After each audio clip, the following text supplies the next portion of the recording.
CTET exam आखिरी 10 दिन और सीटेट एग्जाम क्लियर, बहुत मजाकिया लग रहा है ना सुनने से कि ऐसा तो हो ही नहीं सकता, ऐसे थोड़ी होता है कि 10 दिन में सिर्फ 10 दिन बाकी हैं और सीटेट क्लियर हो जाएगा। ये तो मजाक की बात है। नहीं नहीं नहीं, ऐसा नहीं है।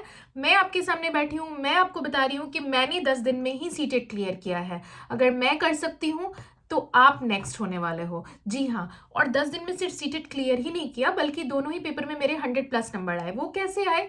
क्या किया मैंने ऐसा? क्या मैंने कोई, वो कहते हैं ना, जड़ी बूटी या कोई दवाई खा ली और मेरा सीटेट क्लियर हो गया? ऐसा था क्या? ऐसा बिल्कुल भी नहीं था। बहुत आसान था मेरे लिए? ऐसा भी नहीं था। मुश्किल था। किसी के लिए भी मुश्किल होगा। अगर आप 10 दिनों के थ्रू, आप बहुत लंबी जर्नी को 10 दिन में ट्रैवल करना चाहते हो तो बहुत डिफिकल्टी होने वाला है। ज़्यादा टाइम वेस्ट नहीं करते हुए मैं आपको ये बता दूं, क्योंकि ज़्यादा टाइम वेस्ट करने के लिए आपके पास अभी है नहीं। अगर 10 दिन की बात करें और सीटेट क्लियर की बात करें तो सीधी सरल शब्दों में मैं आपको एक ही चीज़ कहना चाहूँगी, जो आपको अभी काम देगा, जो आपका सबसे ज़्यादा बेस्ट फ्रेंड बनने वाला है इस 10 दिन में, जो आपको सीटेट क्रैक करा देगा आखिरी 10 दिनों में, वो सबसे बड़ा रामबाण जो मैं आपको बताने वाली हूँ वो है आपका प्रीवियस पेपर, जो मुझे काम दिया था। अभी 10 दिन में आप कुछ नहीं कर सकते हो एक्सेप्ट द प्रीवियस पेपर। अब आप बैठ के पूरा ग्रंथ पढ़ोगे ना कि ये चीज ऐसे है, पन्ने पलटोगे, अच्छा पियाजे ने ऐसे किया, अच्छा वाइगोस्की ने ऐसे किया, अच्छा ये ऐसे हुआ, ये थ्योरी ऐसी है, वो थ्योरी ऐसी है। भाई ग्रंथ पढ़ने के लिए ना तो फिर 5 दिन क्या, 10 दिन क्या, पूरे 2 महीने भी कम पड़ जाएंगे। जब पढ़ना था तब तो आप पढ़े नहीं। ठीक है, तो अभी कुछ नहीं होना चाहना। अगर आप 10 दिन में सीटेट क्लियर करना चाहते हो तो आपके पास सिर्फ एक एक ही इलाज है, एक ही उपाय है, वो है प्रीवियस पेपर। आप क्वेश्चन लगाना शुरू कीजिए, क्योंकि सीबीएसई हमेशा एक पैटर्न पे चलता है, वो प्रीवियस पेपर से कहीं ना कहीं मिला जुला आएगा। अगर आपके पास प्रैक्टिस है तो आप कर सकते हो।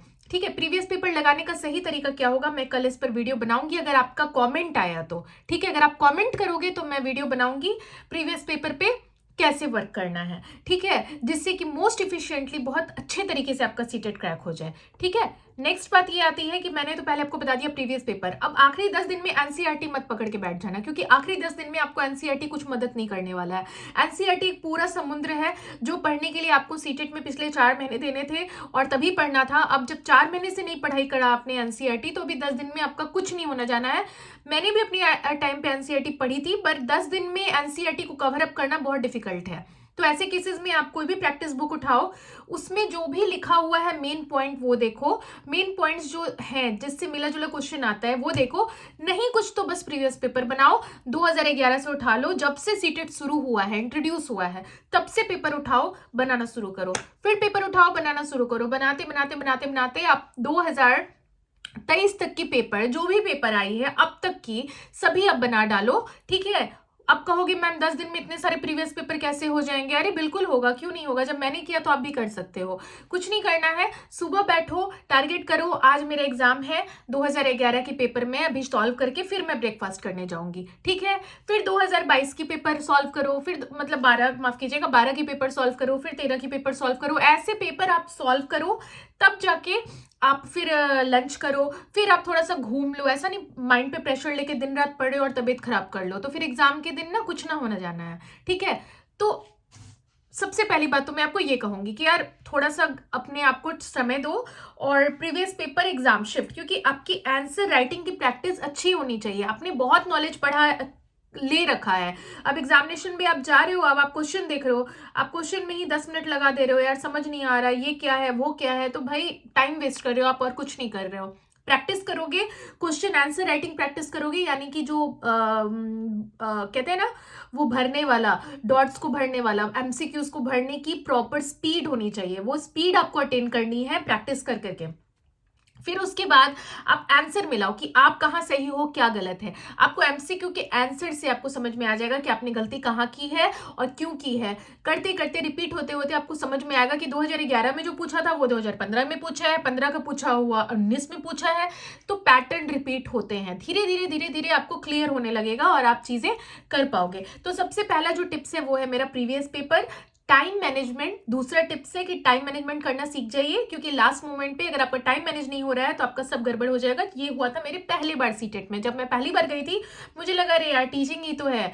मेरा कॉन्सेप्ट था कि भाई बच्चे गलती करेंगे तो बच्चे को डांटना नहीं है, क्यों नहीं डांटना है, डांटना है। ठीक है, जब मैं ट्रेंड नहीं थी तो मेरा सोच ऐसा था, मैं कुछ भी करके आ जाती थी पेपर पे। पर जब मुझे ट्रेनिंग मिली, मैंने उस चीज़ की पढ़ाई की, तब मुझे समझ में आया कि डांटना उस चीज़ का सॉल्यूशन नहीं है, उस चीज़ को प्यार से किया जा सकता है, पॉजिटिव वर्ड्स को पकड़ने हैं, ठीक है। दूसरा टिप्स है कि भाई पॉजिटिव वर्ड्स को पकड़ो, ठीक है। जो पॉजिटिव वर्ड्स हैं, निगेटिव वर्ड्स को आपको पता चल जाएगा यार, आपका सिक्स सेंस आपके माइंड में हमेशा घूमता रहता है, आपको पता चल जाएगा कि क्या निगेटिव है। 4 ऑप्शन दिए रहेंगे, एक ऑप्शन रहेगा कि बच्चे को ऐसे केसेस में आप डांट फटकार लगा दोगे, दूसरा ऑप्शन रहेगा क्या कि यार 4 बच्चों में कंपटीशन करा दोगे। कंपटीशन कराना एक अच्छा माहौल देना थोड़ी होता है।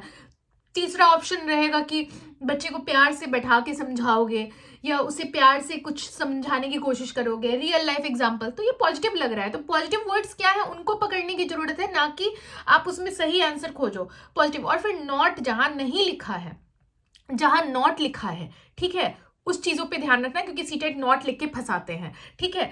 तो दूसरा टिप है आपका ये टाइम मैनेजमेंट, पॉजिटिव वर्ड्स, मैंने आपको क्या बताया, प्रीवियस पेपर, ये सब चीजें कीजिए अभी लास्ट टाइम पे। जितना क्वेश्चंस प्रैक्टिस करोगे लास्ट 10 डेज में, आपको रिजल्ट देखने को मिलेगा। मैं दावे के साथ अभी कह सकती हूँ, आप मेरी बात को रिकॉर्ड कर लो अपने माइंड में, मैं आपको ये चीज दावे के साथ कह सकती हूँ कि जितना ये 3 चीज मैंने आपको बताई, अगर आप ये 3 चीज करोगे तो एटलीस्ट आपके 95-96 नंबर तो तय हैं, वो कहीं नहीं जा रहे हैं। तो आखिरी 10 दिन में, मैं इसकी सबसे बड़ी एग्जांपल है, जो मैंने किया आप कर सकते हो। आखिरी 10 दिन में अगर आपको करना है तो मैंने अभी जो पॉइंट्स बताए हैं उसको करो, आपका सीटेट क्वालिफाई होगा, इस बात की गारंटी रही मेरी, ठीक है। लेकिन करना, उसमें बेईमानी मत करना। आप फिर आप 2 दिन करोगे, तीसरे दिन अरे यार सो जाते हैं, कुछ ना होना जाना, फिर बैठ जाओ घर पे, ठीक है।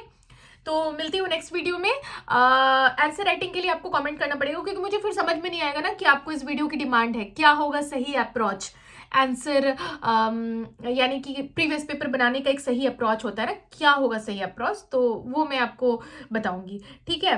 और एक और बहुत इंपॉर्टेंट टिप बता रही हूँ आखिरी 10 दिन में, जो आपको बहुत काम आएगा, वो ये है कि पूरी सीटेट जो है साइकोलॉजी के इर्द गिर्द घूम रही है, ठीक है। चाइल्ड साइकोलॉजी की एक सेपरेट सेक्शन है। आप सोचोगे नहीं यार चाइल्ड साइकोलॉजी मेरी वीक है, 30 नंबर की तो आती है, चलो बाकी तो सारे सब्जेक्ट है मैं संभाल लूंगी। अरे ऐसा कुछ नहीं है। अगर आपका मैथ्स वीक है, मैथ्स अच्छा नहीं है मान लो, अगर आपका मैथ्स साइकोलॉजी अच्छा है, ठीक है, मैथ्स पेडागोजी, माफ कीजिएगा, मैथ्स पेडागोजी अच्छा है, जैसे कि क्वेश्चंस आ रहे हैं, तो वो मैथ्स से नहीं रहते हैं, वो मैथ्स पढ़ाना कैसे उस पर रहते हैं, आपके टीचिंग स्किल्स कैसे उस पर रहते हैं, जिसमें से कि पॉजिटिव और निगेटिव वर्ड्स पकड़ना है। तो अगर आपकी सब्जेक्ट पार्ट वीक भी है तो 15 नंबर की सब्जेक्ट पार्ट में 15 नंबर की सब्जेक्ट पैडागोजी भी है। अगर आप 15 नंबर आपकी जो सब्जेक्ट पार्ट है वो वीक है, वो छोड़ के अगर आप 15 नंबर आपकी जो पैडागोजी पार्ट है वो आपकी अच्छी हो जाती है, तो वो कब अच्छी होगी, जब आपकी साइकोलॉजी और पैडागोजी पे पकड़ होगी। तो आप उस पर पकड़ बना लो तो सीटेट आपका है, ठीक है। आपका सब्जेक्ट नॉलेज अच्छा हो या ना हो, ये एक लौता एग्जाम है जो साइकोलॉजी पे ही इर्द गिर्द घूम रहा है। अगर आपका साइकोलॉजी अच्छा है then you are the winner, ठीक है। तो लास्ट टिप मेरी यही होने वाली है कि आप अपनी साइकोलॉजी को बेटर कीजिए, पैडागोजी को बेटर कीजिए, सब्जेक्ट की नॉलेज होना और सब्जेक्ट को कैसे पढ़ाना है उसकी जानकारी होना, दोनों में फर्क है, ठीक है। कोई मान लो कि मैं एक मान लो कि मैंने कोई एक बुक ली है, ठीक है, इस बुक के बारे में मुझे सब कुछ जानकारी है, ठीक है, मैं सब कुछ जानती हूँ इस बुक के बारे में, मुझे सब कुछ पता है, लेकिन मुझे यही नहीं पता है कि इसको पढ़ाना कैसे है, कोई सिचुएशन है उसको कैसे डील कराना है, बच्चों के साथ कैसे उनको बताना है, तो वहीं पे मैं फंसने वाली हूँ, ठीक है। तो 15 नंबर की जो पेडागोजी है उस पर वर्क करो, बिल्कुल आपका सीटेट क्लियर होगा। आई होप कि ये सारे पॉइंट्स आपको 10 दिन में सीटेट क्लियर करा देंगे। अगर आपके क्लियर हो जाती है तो मेरे इसी वीडियो पे आके कॉमेंट में लिखना मत भूलना कि मेरी ये टिप्स आपको काम आई, $1,000,000 टिप्स थी ये, ठीक है। मिलती हूँ नेक्स्ट वीडियो में, तब तक के लिए गुड बाय।